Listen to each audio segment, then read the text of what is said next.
High బీపీని control చేయకపోతే ఇక అంతే. ఆయుర్వేదంతో హై బీపీని తగ్గించవచ్చా? ఎటువంటి లక్షణాలు లేకుండా ఎంతోమంది ప్రాణాలు బలిగొంటున్న జబ్బు ఇదే. ఈ సంకేతాలు నిర్లక్ష్యం చేయడం ప్రాణాలకే ప్రమాదం.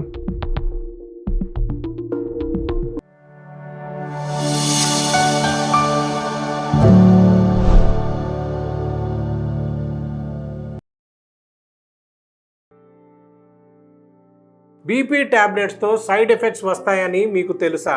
నమస్కారం. చడి చప్పుడు లేకుండా చాప కింద నీరులా పాకి అమాంతం ప్రాణాలను బలికొని అత్యంత ప్రమాదకరమైన సమస్య ఏదైనా ఉందంటే అది హైపర్ టెన్షన్ లేదా అధిక రక్తపోటు అని చెప్పవచ్చు. WHO నివేదిక ప్రకారం ప్రపంచవ్యాప్తంగా సంభవిస్తున్న అకాల మరణాలకు ప్రధాన కారణం ఈ హై బీపీ లేదా అధిక రక్తపోటు. ఎందుకంటే దీని ప్రభావం నేరుగా గుండె మీద పడుతుంది. ఫలితంగా హార్ట్ అటాక్, హార్ట్ ఫెయిల్యూర్ వంటి తీవ్రమైన పరిస్థితులకు దారితీస్తుంది. అదనంగా కిడ్నీ ఫెయిల్యూర్, కిడ్నీ డ్యామేజ్ అయ్యే అవకాశాలు కూడా లేకపోలేదు. విచిత్రం ఏమిటంటే హై బీపీ ఉన్న చాలామందికి తాము ఈ సమస్యతో బాధపడుతున్న విషయం వారికే తెలియదు. కానీ WHO వెల్లడించిన నివేదిక ప్రకారం కేవలం మన దేశంలోనే ప్రతి 4 ఒకరు హై బీపీతో బాధపడుతున్నారు.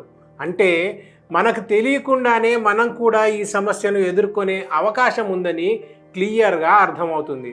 చాలా సందర్భాల్లో బీపీ పెరిగిపోయి ప్రమాదకర స్థాయికి చేరితే కానీ ఈ సమస్య బయటపడటం లేదు.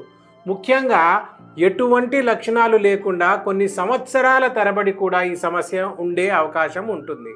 కానీ హై బీపీ ఉన్న వారిలో తీవ్రమైన తలనొప్పి, ఛాతీ నొప్పి, తల తిరగడం, శ్వాస తీసుకోవడంలో ఇబ్బంది, వికారం, వాంతులు, చూపు స్పష్టంగా లేకపోవడం, ముఖ్యంగా గుండె దడ పెరగడం వంటి సంకేతాలు కనిపిస్తూ ఉంటాయి. ఈ సంకేతాలు నిర్లక్ష్యం చేయడం ప్రాణాలకే ప్రమాదం. మరి జీవితాన్నే ముంచేసే ఈ పెను ప్రమాదం నుండి బయటపడడం ఎలా? ఇక్కడ మీకు 2 మార్గాలు ఉన్నాయి. అందులో ఒకటి కేవలం లక్షణాలను తగ్గించడానికి దీర్ఘకాలికంగా మందులపై ఆధారపడడం, పైగా వాటి వల్ల వచ్చే సైడ్ ఎఫెక్ట్స్ను తట్టుకోవడం. మరొకటి రెండవది వ్యాధి యొక్క మూల కారణాన్ని గుర్తించి మూలాల నుండి సమస్యను నయం చేస్తూ దీర్ఘకాలికంగా వ్యాధి రహితులుగా ఉండడం.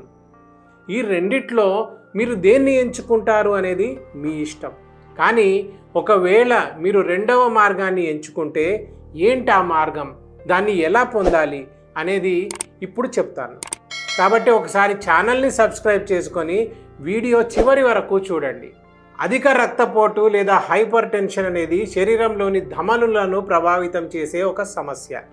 సింపుల్గా చెప్పాలంటే గుండె నుంచి రక్తాన్ని ఇతర భాగాలకు సరఫరా చేసే ధమనీ గోడలపై ఒత్తిడి పడటం. ఈ ఒత్తిడి వల్ల రక్తనాళాలు మరియు గుండె మరింత కష్టపడి పనిచేయాల్సి వస్తుంది. పైగా వీటి యొక్క సామర్థ్యం కూడా తగ్గిపోతుంది. ఆధునిక వైద్య విధానంలో హై బీపీని కంట్రోల్ చేయడానికి ఆర్టరీస్ని రిలాక్స్ మరియు డైలేట్ చేసి ముఖ్యంగా గుండె యొక్క వేగాన్ని తగ్గించడం కోసం మందులు సిఫార్సు చేయడం వంటి విధానాల ద్వారా చికిత్స అందించడం జరుగుతుంది. అసలు ధమనుల మీద ఒత్తిడి ఎందుకు పడుతుంది? దానికి గల కారణాలను పక్కన పెట్టి కేవలం వాటికి తాత్కాలిక ఉపశమనం అందించడం వల్ల సమస్య తగ్గదు. కేవలం లక్షణాలు మాత్రమే తగ్గుతాయి. ఎప్పుడైతే మూల కారణం వదిలివేయబడుతుందో అప్పుడు ఆ సమస్యకు శాశ్వత పరిష్కారం ఉండదు. పైగా ఈ సమస్యకు వినియోగించే ఒక్కో రకమైన డ్రగ్స్కి ఒక్కో రకమైన సైడ్ ఎఫెక్ట్స్ కూడా కలగవచ్చు. ఇలా మీకు తెలియని కొత్త విషయాలు తెలియజేయడానికి మేము రెడీగా ఉన్నాము. ఒకవేళ మీరు కూడా తెలుసుకోవడానికి రెడీగా ఉంటే డిస్క్రిప్షన్లో ఉన్న మన వాట్సాప్ ఛానల్ లింక్ ఉంటుంది, వెళ్ళి ఫాలో అవ్వండి. మరి సమస్యకి పరిష్కారం ఏమిటి? లైఫ్ లాంగ్ ఇలా మందులపై ఆధారపడక తప్పదా అనే విషయాలు తెలుసుకోవాలంటే ఈ వీడియో చివరి వరకు చూస్తూ ఉండండి. లైఫ్ లాంగ్ ఇలా మందులపై ఆధారపడక తప్పదా అంటే ఖచ్చితంగా తప్పుతుంది. దానికి ఆయుర్వేదం మీకు సహాయం చేస్తుంది. కాకపోతే దీనికి స్థిరత్వం చాలా అవసరం. ఆయుర్వేదం ప్రకారం రక్తపోటు రక్తగత వాతంగా పరిగణింపబడుతుంది. రక్త ప్రసరణ ప్రభావితం చేసే వాత దోషం యొక్క అసమతుల్యత ఫలితంగా ఈ పరిస్థితి ఏర్పడుతుంది. ఒత్తిడి, ఆహారం మరియు భావోద్వేగ కారణాల వల్ల వాత దోషం తీవ్రతరం అవుతుంది. అలాగే పిత్తదోషం యొక్క అసమతుల్యత కూడా కారణమవుతుంది. దీనివల్ల రక్తంలో అధిక వేడి మరియు ఒత్తిడికి దారితీస్తుంది. అసమతుల్యత ఏర్పడిన దోషాలను సరిచేసి ఆహారపు అలవాట్లు మరియు జీవనశైలి మార్పులను సూచించడం ద్వారా ఆయుర్వేదం ఈ సమస్యను పరిష్కరిస్తుంది. అసమతుల్యత ఏర్పడిన దోషాన్ని సరిచేయడానికి మరియు ఓవరాల్ హెల్త్ మెరుగుపరచడానికి ఆయుర్వేదం మొట్టమొదటగా 3 మూలికలను సిఫార్సు చేస్తుంది.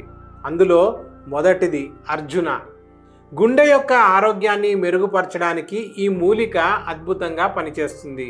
దీంట్లో ఉండే ఫ్లావనాయిడ్స్ మరియు టానిన్ అని పిలువబడే బయోయాక్టివ్ సమ్మేళనాలు, వీటి కారణంగా వ్యాసోడైలటేషన్ను ప్రోత్సహించడం ద్వారా రక్తపోటును తగ్గించడంలో సహాయపడుతుంది. వ్యాసోడైలటేషన్ అనేది రక్తనాళాలు విస్తరించే ప్రక్రియ.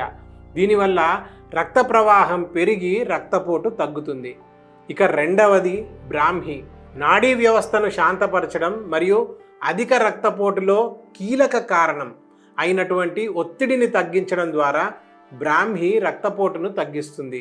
ముఖ్యంగా దీంట్లో ఉండే అడాప్టోజెన్ లక్షణాలు ఒత్తిడి హార్మోన్ అయినటువంటి కార్టిసాల్ స్థాయిలను తగ్గించడం మరియు వాస్కులార్ రిలాక్సేషన్ పెంచడం ద్వారా అధిక రక్తపోటును కంట్రోల్ చేయడంలో సహాయపడుతుంది. మూడవది అశ్వగంధ. అశ్వగంధ అనేది కార్టిసాల్ స్థాయిలను మాడ్యులేట్ చేయడం ద్వారా ఒత్తిడి వల్ల ప్రేరేపితమయ్యే రక్తపోటును తగ్గిస్తుంది. అలాగే రక్తనాళాల సడలింపును మెరుగుపరచడంతో పాటు ఇన్ఫ్లమేషన్ను కూడా తగ్గిస్తుంది. 2009లో జరిగిన ఒక అధ్యయనం ప్రకారం ఒత్తిడికి గురైన వ్యక్తులలో సిస్టాలిక్ మరియు డయాస్టాలిక్ రక్తపోటును తగ్గించడంలో ఇది ప్రయోజనకరంగా ఉంటుంది. అధిక రక్తపోటుకి ప్రధాన కారణమైనటువంటి ఒత్తిడిని తగ్గించడానికి ఆయుర్వేదం శిరోధార అనే థెరపీని సూచిస్తుంది. శిరోధార ఈ థెరపీలో భాగంగా నుదిటిపై వెచ్చని మూలికా నూనెను ధారగా పోయడం జరుగుతుంది. ఈ ప్రక్రియ హైపోథాలమస్ మరియు పిట్యూటరీ గ్రంథిని ప్రేరేపిస్తుంది. ఒత్తిడి హార్మోన్ కార్టిసాల్ స్థాయిలను తగ్గిస్తుంది. అలాగే నాడీ వ్యవస్థను శాంతపరుస్తుంది. ఫలితంగా ఆందోళనను తగ్గిస్తుంది మరియు ఒత్తిడికి ప్రధాన కారణమైన వాత దోషాన్ని సమతుల్యం చేస్తుంది. వీటితో పాటు కొన్ని రకాల ఆహార మార్పులను కూడా భాగం చేసుకోమని ఆయుర్వేదం సూచిస్తుంది. హై బీపీని కంట్రోల్ చేయడానికి సోడియం అధికంగా ఉండే ఆహారాన్ని తగ్గించుకోవాలి. అలాగే పొటాషియం అధికంగా ఉండే అరటిపళ్ళు, బచ్చలి కూర మరియు నారింజ వంటి ఆహారాలను మీ డైట్లో చేర్చుకోండి. ముఖ్యంగా వెల్లుల్లి కూడా మీకు ఆరోగ్యానికి మేలు చేస్తుంది. ఎందుకంటే దీంట్లో అల్లాసిన్ పదార్థం చాలా ప్రయోజనకరంగా ఉంటుంది. ఇది రక్తనాళాలను రిలాక్స్ చేస్తుంది మరియు ఒత్తిడిని తగ్గిస్తుంది. ముఖ్యంగా ప్రాసెస్ చేసిన మరియు వేయించిన ఆహారాలు, కెఫెయిన్ మరియు షుగర్ అధికంగా ఉండే ఆహారాలకు దూరంగా ఉండండి. ఇక చివరగా హైపర్ టెన్షన్ని కంట్రోల్ చేయడానికి కొన్ని జీవనశైలి మార్పులను ఆయుర్వేదం సూచిస్తుంది. హై బీపీని కంట్రోల్ చేయడంలో జీవనశైలి మార్పులు కీలక పాత్ర పోషిస్తాయి. అందులో ప్రధానంగా ధ్యానం, యోగా వంటివి చాలా అవసరం. ఎందుకంటే ధ్యానం ఒత్తిడిని తగ్గిస్తుంది మరియు మనస్సును ప్రశాంతంగా ఉంచుతుంది, రక్తపోటును తగ్గిస్తుంది. ముఖ్యంగా శవాసనం వంటి ఆసనాలు విశ్రాంతిని ప్రోత్సహిస్తాయి మరియు నాడీ వ్యవస్థను నియంత్రిస్తాయి. ఫలితంగా రక్త ప్రసరణను మెరుగుపరుస్తుంది. ఈ యాక్టివిటీస్ వాత మరియు పిత్త దోషాలను సమతుల్యంగా చేయడమే కాకుండా మీ పూర్తి ఆరోగ్య శ్రేయస్సును, అంటే మీ ఓవరాల్ వెల్బీయింగ్ను మెరుగుపరుస్తాయి.